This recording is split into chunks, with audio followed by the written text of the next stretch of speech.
I'd like to call the City Council regular meeting of Monday, January 26th to order. Roll call, please. Alderman Cameron. Here. Alderman Dash. Here. Alderman Anderson. Here. Please rise for the pledge. To the United States of America and to the republic for which stands one nation under God, indivisible, with liberty and justice for all.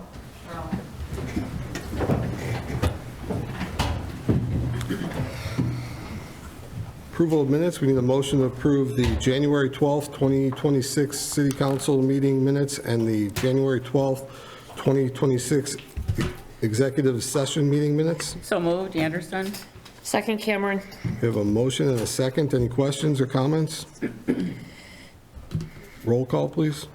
Alderman Dash. Aye. Alderman Anderson. Aye. Alderman Cameron. Aye. Motion passes. Item 4, we have no presentations. Item 5, we have a reappointment of Tom Heiting to the Police Pension Board. He submitted his letter requesting to stay on. Does anybody have any questions or concerns? No. If not, I look for a motion to approve his reappointment. So moved, Anderson. Second, Cameron. We have a motion and a second. All those in favor say aye. Aye. Opposed? Motion passes. Do we have any comments on from the public on agenda matters? Not on agenda matters. Okay. Item 7, we don't have a consent agenda today. Item 8, we have no old business. So item 9, new business. We have item AR 2603, staff memo and resolution approving a supplemental design engineering service agreement for Willow Road improvements with Gewalt Hamilton Associates for a cost of $62,500, subject to attorney approval.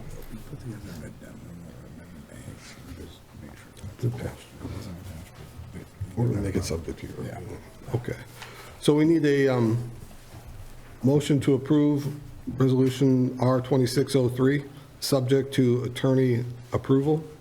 So moved, Cameron. Second, Anderson. We have a motion and a second.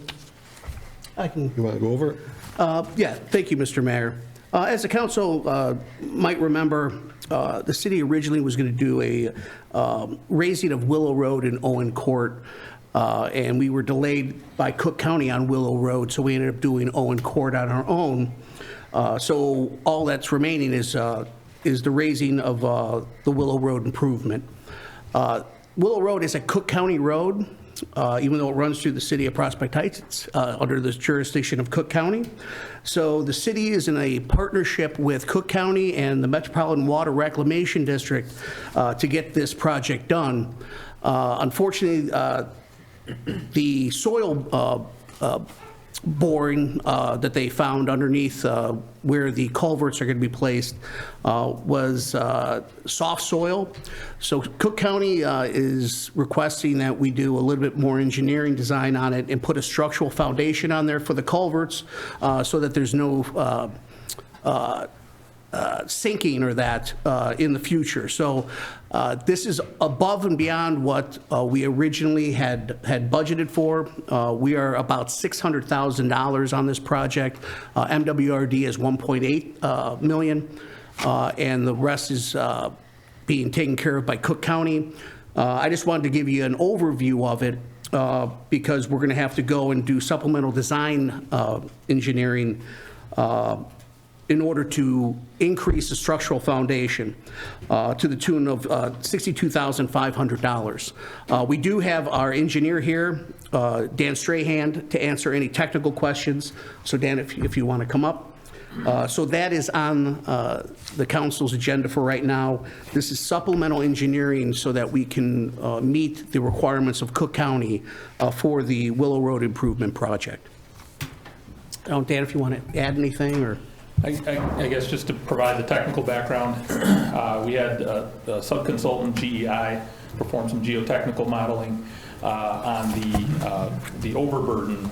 So the project approach or the design approach to handle these soft soils initially was to put additional soil on top of it for a time, make all that consolidation happen on a shortened time frame, and then remove the additional soils and build the road.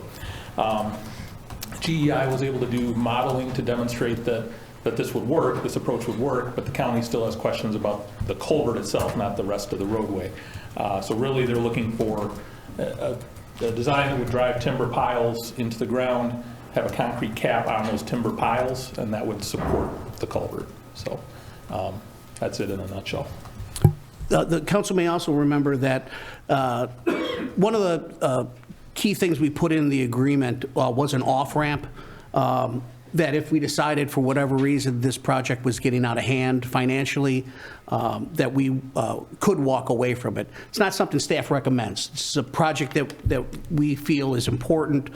Cook County feels it's important, as well as does MWRD. We are going to be meeting with all three parties in February, or all the other two parties in February, to see if well, first off, to find out what the increase is going to be of the new design, but to see if there's any way this could be either shared or one of the other parties can take up the slack, because it's again, I'm correct in 600,000 is what we budgeted for in that. So this could push it up to 900,000, $1 million for construction. So we are definitely looking into that. Seeing about a partnership, if they can increase their portion of it, or if there's some other grant opportunity out there to make up the shortfall. Any questions? No. Are you pretty certain this will put an end to it? I think so. When we met with the county, they showed us a specific example on another project where they had put in this type of foundation. So I think we've gotten them to the point of this is what we want. But they have kind of changed that throughout the course of the project. Again, I think this is the design that they want for the culvert. So. Okay. Any other questions? No. Okay, with that, I believe we have a first and a second already. So roll call, please. Alderman Anderson. Aye. Alderman Dash. Aye. Alderman Cameron. Aye. Motion passes. Thank you. Thank you. Item 10, staff and elected officials and commission reports. The December financial report by Assistant Finance Director Bob Tannehill.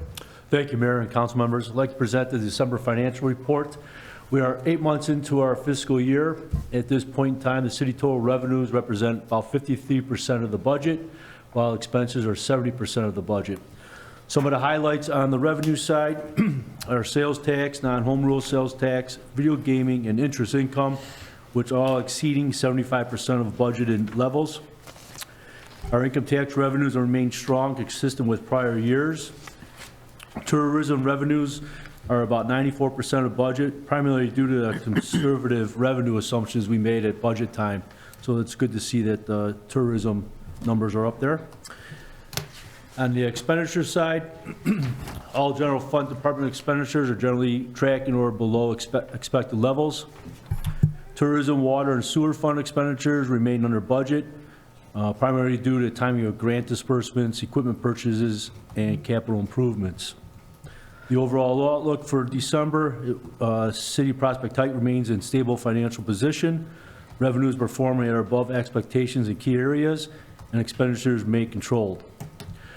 Under the collection front, back in October, we sent out some letters to residents regarding delinquent sewer bills. Today, 90 residents have responded. We've collected over 22,000 out of the 35,000 that was outstanding. We still have another 47 residents that haven't responded to that letter. We did send out new sewer bills in last week, so hopefully when they see that bill, they'll respond to those. After February 11th, when that bill is due, we'll send another collection letter. It's a red letter explaining to them what their balances are and the repercussions that could happen if they don't pay the balances on that. And then regarding our places for eating tax right now, we have about 6 outstanding December businesses. They haven't paid their payment yet, but I think that's because of mailing issues. Right now, it's January 26th. It's supposed to be in by the 20th. Sometimes these payments come in a little later after the 20th based on the mail distribution. So hopefully this week we'll be collecting those. And these 6 are not normally late either, so we're in good shape there. Hotel tax, we have 2 outstanding. Again, I think it's a mail issue. These are usually not late in the past, so hopefully this week we'll see those revenues come in. Regarding the vehicle stickers, we are done with the campaign of delinquent vehicle stickers. As of date, we collected $117,000 on delinquent vehicle stickers. From that, about $77,000 was in late fees, and another $40,000 was actual sticker purchases. I think we came to about 500 new vehicle sticker purchases based on that. So we that campaign worked. We sent out 3,200 letters, 2,300 responded or have been corrected. We still have 850 that we're reviewing and seeing those and looking at those to make sure they fit the collection procedures on those that did not respond. So we're going to be probably sending those to collections if they fit the criteria that we set up. Next week starts the vehicle sticker purchases for the 26, 27 vehicle sticker. It starts next week. The mailings should go out this week. I believe Lloyd will probably, I don't know if he's going to talk about that, but they're supposed to go out this week, the letters, and they should be in the mailboxes next week, and they'll be starting to take collections for the new vehicle sticker. And that's all I have. Thank you. Any questions? I have a couple questions. Yes. For the 6 businesses and the hotels, do they know that their payment is late? Well, Have they got in contact with you? Yeah, I'm going to wait probably the middle of this week to see if any payments come in before I start on a letter. I did call on a couple, made a phone call, and the person that actually came in today to make payment, he forgot about it. So I usually make a phone call and or send an email based on any information we have in the business register. Okay. And usually by that time, when I make a phone call or send an email, they come in. Usually they just forget about sending the payment out. But I'm going to wait till this week and see where we're at on collections. Okay, thank you. Thank you. Anybody else? Okay. We'll start on the left side with staff reports. Anything? Yeah, like Bob mentioned, just real quick, vehicle sticker season is upon us. So letters will be going out early next week or later this week. You can pay either online, you can come into City Hall and pay, send in a check. So that's those are starting up this next week. Thank you. Freddie, anything? None for me. Peter? No report, sir. Dan? No report. Mark? No, sir. Deputy Chief? No report. Thank you. Whoa, that scared me. On the right, elected, anybody? No? On my left? No. Okay. Item 11, approval of the warrants. Will the clerk please read the warrants and wires? Yes, Mayor. The total on the expenditures amounted to $598,419.74. We had 2 wire payments. On January 9th of this year, payroll was $194,378.32. We had a December IMRF payment in the amount of $18,211.43. So the total warrant is $811,009.89 for council's approval tonight. That we need a motion to approve. So move. Second, We Anderson. have a motion and a second. Any questions, comments? Roll call, please. Alderman Dash. Aye. Alderman Anderson. Aye. Alderman Cameron. Aye. Motion passes. Item 12, public comment on non-agenda matters. Yes, Mayor, we have about 7 speakers. So, I'm sorry, 8. And we could start with Allison Galvin.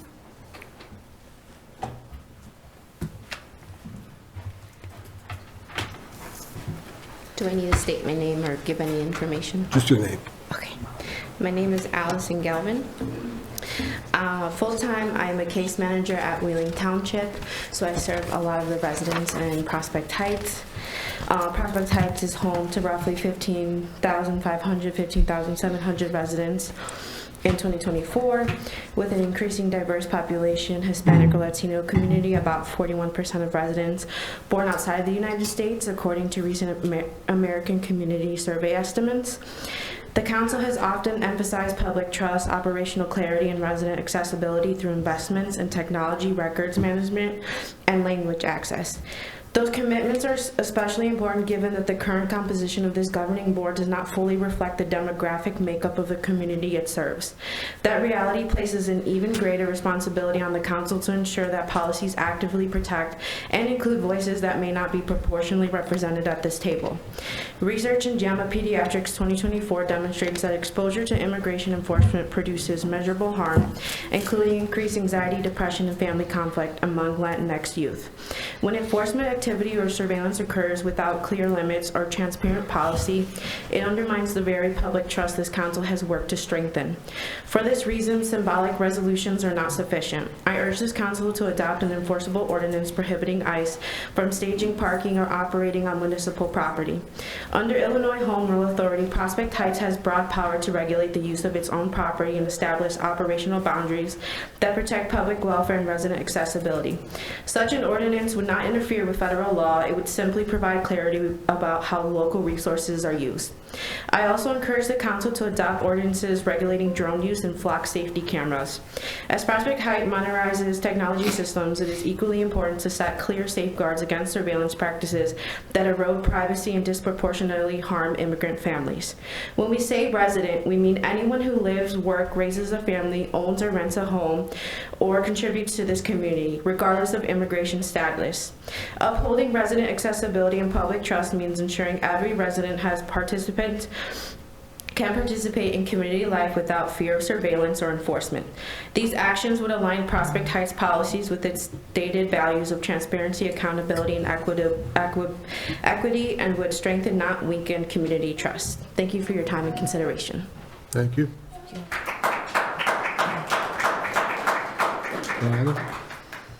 Veronica Roman, please.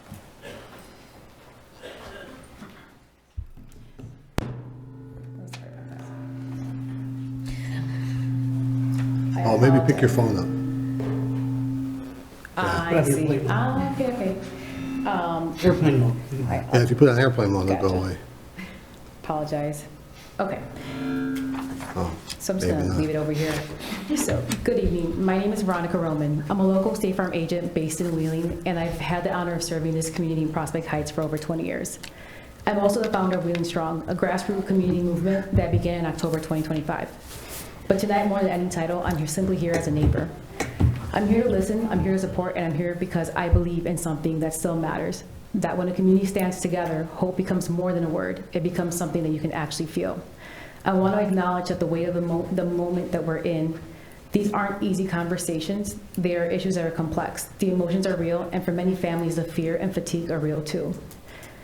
But I've also seen something else. I've seen what happens when people decide that they're not going to look away, when they decide that they're going to show up, when they decide to care, and not conditionally, not occasionally, but consistently. And not just residents, our community leaders too. People in positions of responsibility choosing presence over distance, partnership over posture, and care over inconvenience.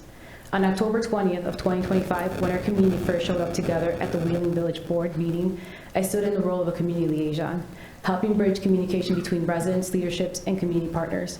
That night wasn't about pressure. It wasn't about performance. It was about presence. It was the beginning of people choosing collaboration over conflict. And since that moment, we've had the privilege of serving hundreds of families, and many of them were families right here in Prospect Heights. On Halloween, we distributed 600 candy bags, throwing them up into the balconies of your residents' homes, where children were leaning over the railing, peeking out in curiosity and hope. It was heartbreaking and beautiful all at the same time, because in that moment, you could see it. Kids who wanted to feel normal again, who wanted to be a part of something, who just wanted to be kids. That night was made possible by people working together, our police department, and volunteers of every kind, students, residents, librarians, business owners, parents, grandparents, children, school districts, and neighbors, all saying, we'll help. At Thanksgiving, more than 200 meals were prepared and delivered through partnerships between Wheeling Strong, Casa de Boyd, Wheeling Rapid Response, Wheeling Township, and the Masons of Wheeling. Many of those meals reaching families here in Prospect Heights. For Christmas, over 500 winter jackets were distributed through the community-led drive. Many of those were directly to residents in this community, along with brand new toys donated by anonymous donors quietly delivered to the families in your town. And we didn't stop at emergency support. We also worked intentionally to drive business back to impacted local mom and pop shops, because resilience isn't just about surviving a hard season. It's about helping the people and the places that hold the community together stay standing. But here's something just as important as many of the program. The village worked hand in hand with us. With the residents, we were shoulder to shoulder. Community morale lifted in a real way. Trust grew, fear softened, and people felt supported again. We love our police department. We respect and appreciate our village board members. We genuinely care for one another. Our schools stepped in and stepped up, and everyone worked together, not in silos, not in separation, but in unity. And the most important part is this: we're still doing it to this very day. I don't share any of this to boast, not to compare, not to credit. I share it to remind us what's possible when people choose unity over distance, when we build trust, share information, and take action with compassion. And I want to acknowledge the people in this room, so many of who continue to show up here. You were there in Wheeling too. You kept coming back. We stayed engaged, you stayed invested, you kept caring. We are truly fortunate to have a room full of people who deeply and without reservation care. Because the truth is simple, we're not doing this alone, and it's not your responsibility alone. Not the board, not just the board, not just the village, not just the police department, not just the schools, not just the not-for-profits. It's all of us. The ones in this room, the ones watching online, the ones who are involved, and the ones who haven't stepped in yet. If we want a safer, stronger, healthier community, we all have to help build them. I know there is still work ahead of us. Trust takes time, healing takes patience, relationships take effort, but I believe this community has what it takes, because I've seen what happens when people are willing to meet each other in the middle. So I'm not here with demands, I'm not here with criticism, I'm not here with conditions, I'm just simply here with an open hand as a partner, to listen, to collaborate, to support in ways that are respectful, thoughtful, and helpful. I will continue to stand with your community. I will continue to raise my hand and say, tap me in if I'm ever needed. All I want to, and I will continue to pray for wisdom, unity, and protection over your leadership, your departments, and the families who call Prospect Heights home. Because strong communities aren't built in fear. They're built through trust. They're built through kindness. They're built when people choose one another again and again. Thank you for your time. Thank you for your service. And thank you for allowing me the space to speak tonight. Thank you. Joanne? Next, we have, I don't know if I'm pronouncing your, Eileen, A-L-E-E-N. So, thank you.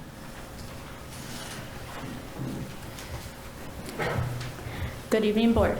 I'm here to talk about the community, my community in Prospect Heights. There was a recap about 2 weeks ago that we were here already talking about our safety, our concerns about our community, about what's going on. As I once mentioned before, I was taken by ICE on December 22nd. And Prospect Heights, of course, did not help. They encouraged ICE to take me. And for the moment, as soon as I saw Prospect Heights arrive, I thought, they're gonna help me. No. Show up, immediately come up to my face after I was taken, and the first thing this police officer says was, I'm gonna tase you. I said, why? Because I can't. So my question is, are we gonna get some type of help, protection for our community? Because in a way, we do feel like we could come here over and over and let you guys know about our concerns, but nothing is being done.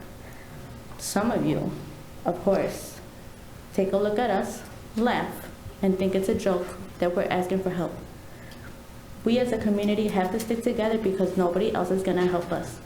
It's one and over that ICE comes around and we have to alert each other, let each other know that we have to be careful, especially when our kids have to take the bus. That's when ICE takes advantage and tries to take anybody that's outside. We have to keep an eye out for one another. But I wonder, who's gonna be there to help us? And even when ICE doesn't show up, there's still police officers that are out there just picking at us. And in a certain area of our neighborhood, they're just waiting to see who messes up. They're just waiting to see who's out there. Why? Because there's a lot of communication between ICE and the police. How do I know? Firsthand, because they were in the parking lot negotiating where I was gonna be taken. They all decided I was gonna be taken to Lombard, locked up for 4 hours. And what were the charges? There were no charges. So I'm trying to figure out, is Prospect Heights gonna help us? Or are they gonna continue to let ICE take us? What are we waiting for?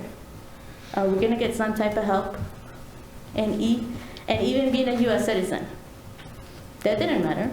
I was still taken. So I wonder, how many of us are still gonna be taken once again? And again, are there gonna be any comments? No. Will anything be done? No. We wonder, why do we have our board? Who's gonna help us? Who do we have to look for to get any type of protection or help? I urge you to take concern our community, because if you guys don't, us as a community, we stick together, and we will have to figure it out on our own. Thank you. Thank you.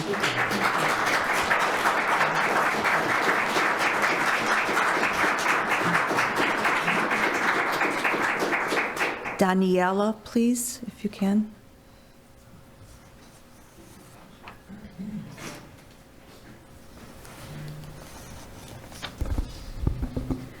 Good evening, everyone. My name is Daniela, and I stand here today not to create division between our community, but to speak about something that should unite us all: the right to feel safe and respected in our community.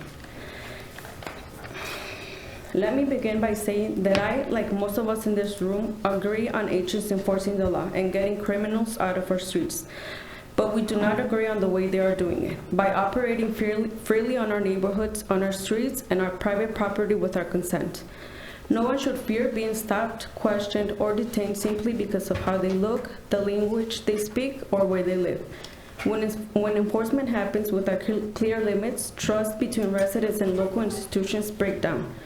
With the incident that happened on December 22nd, by three of your officers helping out ICE agents detain not a criminal, but a U.S. citizen, and residents of Prospect Heights, your residents lost trust and respect they had for your police department.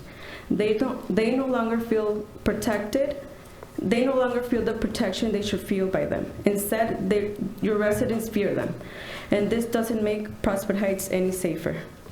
Now, this is my third time coming up here and speaking about the same topic, and honestly, I see no support from your part. We all get it. Federal agents have more authority than our local institutions, but your job is to protect your residents. Where was that protection when they detained Eileen? Why didn't the officer make the masked up guys identify themselves or ask for a badge?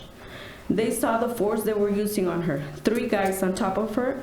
Was that really necessary when they had her on the ground already? Why didn't they stop them or even tell them that 1 agent was more than enough to detain her? And to top it off, they laughed in our face. Is this what you consider safety and protection to your residents? I'll tell you something. Prospect Heights residents feel protected, but not by your police officers. They feel protected by our patrollers. Those individuals who take their time out of their day to patrol our streets just to give some peace of mind to our neighbors, with nothing in return. Now, your officers are getting paid to protect our community, and it seems like they are not doing their job right. Residents shouldn't fear them. Instead, they should feel relief when they see your officers on our streets. I'll finish up by saying this.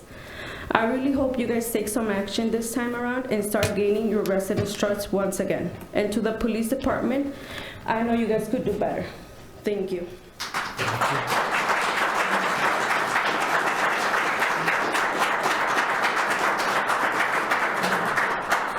Next, if Jen can come up, please.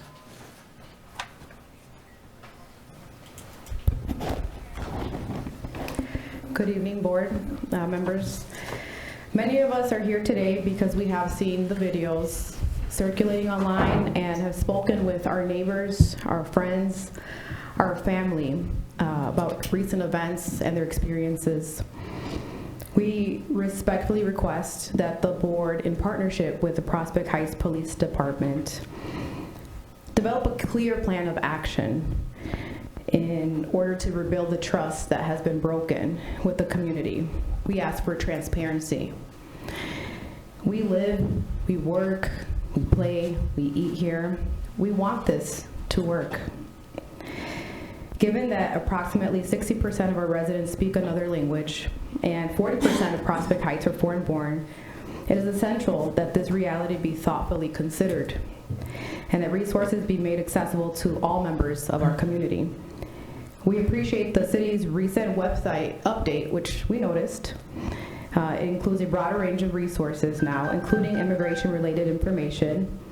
Now, while we currently reflect Cook County resources and do not yet include some local organizations that are amazing, and we have personally worked with, like the HANA Center, North Suburban Legal Aid, we recognize this as a positive step in the right direction. We look forward to continuing this conversation and working collaboratively to strengthen trust and grow as a community together. Thank you for your time and consideration. And since I just mentioned accessibility to our community, I'm going to say this in Spanish for those who are watching. Muchos de nosotros estamos aquí hoy porque hemos visto los videos que están circulando en línea. Hemos hablado con nosotros vecinos, amigos y familiares sobre los eventos recientes. Con todo respeto, queremos pedir que la mesa directiva, junto con el Departamento de Policía de Prospect Heights, hagan un plan de acción claro para reconstruir la confianza con la comunidad. Vivimos, trabajamos, jugamos, comemos aquí. Queremos que esto funcione. 60% de nuestros residentes hablan otro idioma y 40% están nacidos en otro país. Es muy importante que tomen esto en cuenta y que los recursos sean accesibles para todos los miembros de nuestra comunidad. Agradecemos que la ciudad haya actualizado recientemente su página web para incluir más recursos sobre inmigración, aunque solo son de Cook County.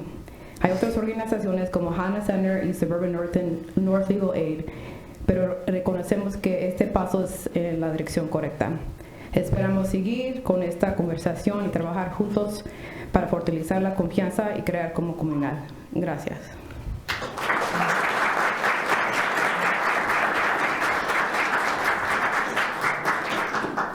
And Marcela Lopez, please. Good evening. I want to start just by saying thank you. Muchas gracias a todos los que se tomaron el tiempo de venir el día de hoy. Yo sé que muchos no van a hablar, pero de verdad que la presencia aquí de ustedes significa mucho. I'm speaking today not as a person directly affected, but as someone who witnessed an incident that deeply impacted a family in our community, and as someone who is here because that family is afraid to speak. On the morning of January 8th, I witnessed what began as a routine traffic interaction and escalated into something much more serious. A young adult was questioned, threatened with arrest for asking why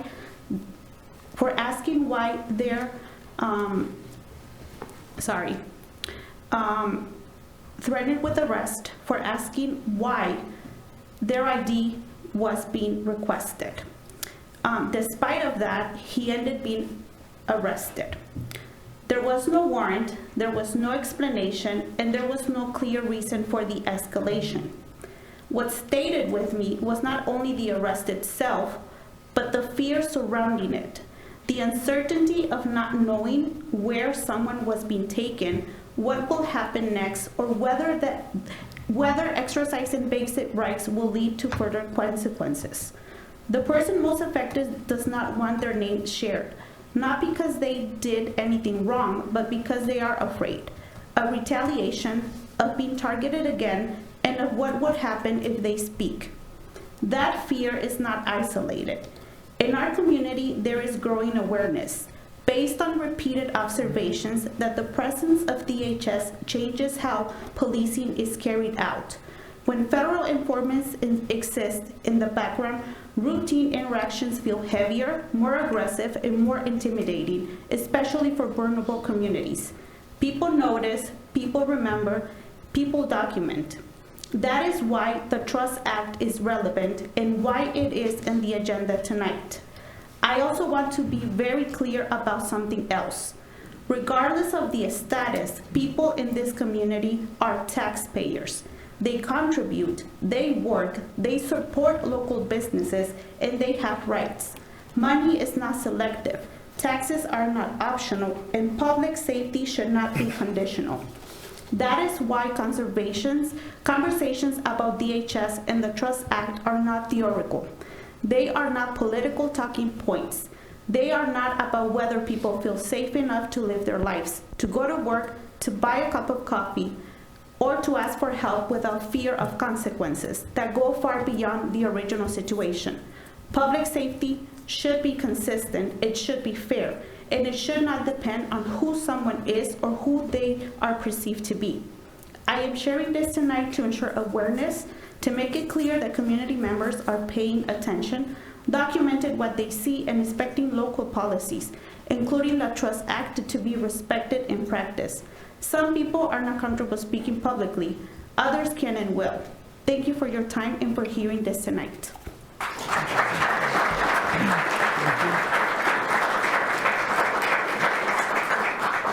We have Francisco Ruiz. No?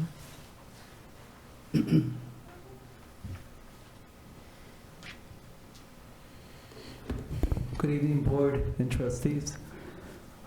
I was not aware of what the lady just mentioned that was taken by ICE. I wasn't aware of all that information. And I'm deeply disappointed with the city, because the last time that we came to this meeting, the mayor and all of you voted for a statement that I put out for our community stating that the police was not going to be working along with the immigration enforcement. And what I heard from her, it's the opposite of what we expected from the city. I stand in support of a city that looks out for all of its residents, not just some, but everyone who calls Prospect Heights home. A strong city is one where people are treated fairly, with dignity, and without fear, regardless of where they come from. Our local government exists to serve the community, not to divide it. When residents are afraid to report crimes, seek help, or cooperate with authorities, public safety suffers for everyone. That is why our police should focus on protecting our neighborhoods, not enforcing federal immigration laws like stated in the Illinois Trust Act that limits the role of local police in enforcing federal immigration laws. Trust between the community and law enforcement saves lives.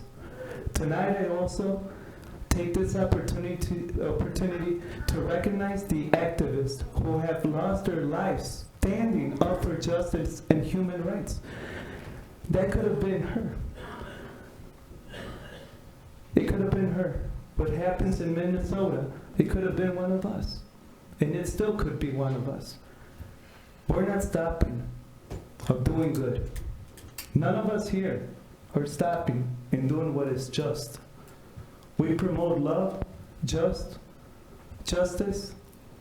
and peace.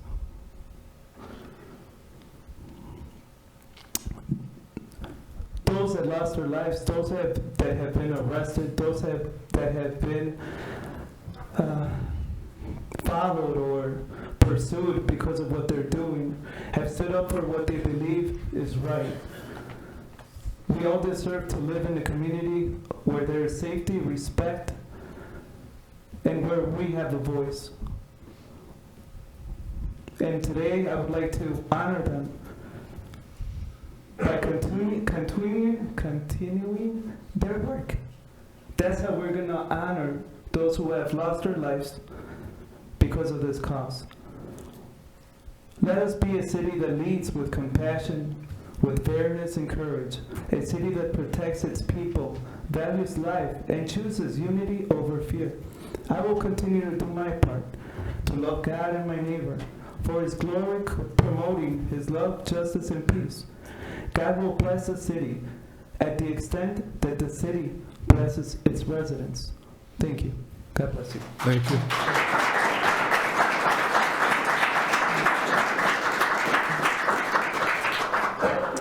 And Mary Solberg, if you'd like to come up, please.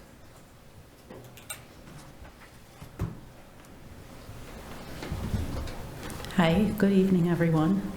I'd also like to say thank you for everyone that's here and who's speaking out and sharing their stories. And thank all of you also for serving our community. I've lived in Prospect Heights for 30 years, and I've always enjoyed living here. And I've actually always been very grateful for police officers, and their protection and their availability. I know that everyone has different experiences, partly based on demographics, unfortunately, but it's wonderful to, well, it's helpful to hear personal stories that others share. But I do want to make the point that I'm very grateful for police officers in Prospect Heights, as well as anyone who serves our city. I just want to share a couple of little stories that recently I got together with a group of friends to have a potluck dinner, and we decided to all order food from immigrant-owned restaurants, or that seemed to be immigrant-owned restaurants. And when I picked up my food, I told the lady at the cash register that that's what we were doing, and she said, "That's really beautiful." And, you know, it really moved me, it really moved her, and like so many of others have said, if there's a silver lining in the troubles that our country, the trouble that our country is in right now, it's that so many people are rising up and speaking up and being active and helping others. So that was just one small example, but you know, I've also had many other examples of helping with food drives with friends and neighbors and church, and donating clothes with people, activists and organizations who are, you know, just really stepping up. And as scary as this time is, it's just so remarkable to me that there's so much good being done and so much good coming out of it. And I just would like to ask you, I know there are limits to what like local law enforcement and local government can do regarding ICE and federal government, but I'm asking that you would take any possible official steps that are available to commit to helping and protecting all of the immigrants and all of the people in our community. Thank you. Thank you.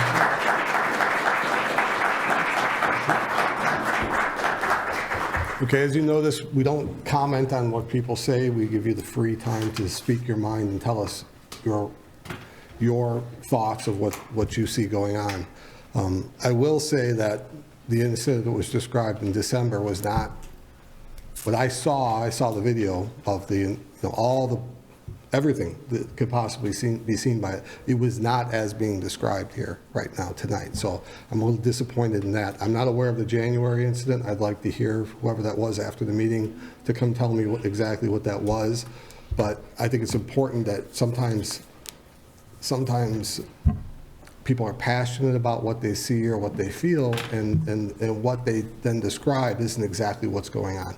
My opinion is my opinion. You can take it for what it's worth. What happened in Minnesota, you saw that person who got shot on Saturday.